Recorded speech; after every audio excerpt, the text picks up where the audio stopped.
আসসালামু আলাইকুম। বিএনপি নেত্রী মিস পাপিয়া আপনাকে বলছি, দেশ স্বাধীন হওয়ার পর থেকে আজ পর্যন্ত আমরা প্রবাসীরা দেশের অর্থনৈতিক চাকা সচল রেখেছি।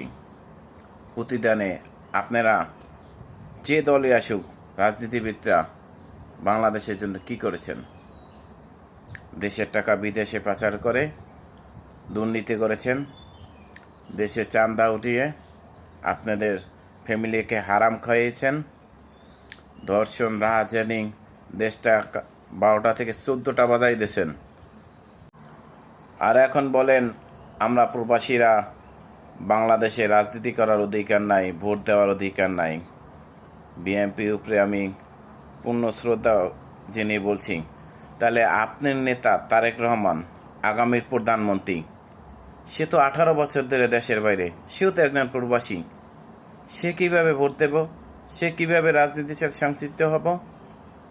খালি মুখে যে আসে তাই ভুলে গেলেন। ম্যাডাম, আমরা প্রবাসীরা কোনোদিন দেশের প্রধানমন্ত্রী হব না, আর দেশের মন্ত্রী হব না।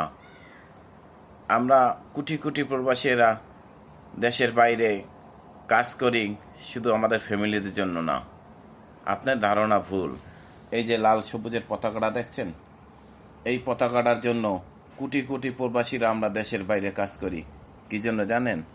আমাদের দেশ যেন উন্নত দেশের সাথে তাল মিলিয়ে চলতে পারে, আমাদের দেশ যেন উন্নত হতে পারে, আমাদের দেশে যেন কোনো গরিব মানুষ, অসহায় মানুষ না থাকে।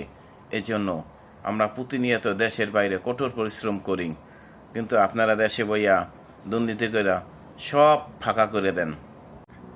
মিস পাপিয়া, আপনার এই ফালতামি কথার জন্য কোটি কোটি প্রবাসীরা, তাদের ফ্যামিলিরা আপনাদের থেকে মুখ ফিরিয়ে নিতে পারে। আপনি তো আপনার দল মাইনকার চিপার ভিত্তিতে আছে। কিছুদিন আগে আপনার দলের একজন কর্মী রাস্তার ভিত্তিতে ইট দিয়ে একজন ব্যবসায়ীকে মেরে ফেললো।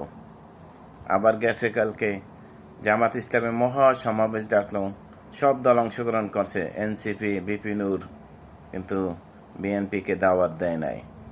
আপনি বোঝেন আপনার দলকে কিভাবে সাইড করতে আছে, সিস্টেমে সাইডে ফেলাইতে আছে? তো হিসাব করে কথা বলবেন, যাতে আপনার চেয়ে দলের ক্ষতি না হয়। আপনাদের কারণে দল আর পিছিয়ে পড়ে যায়।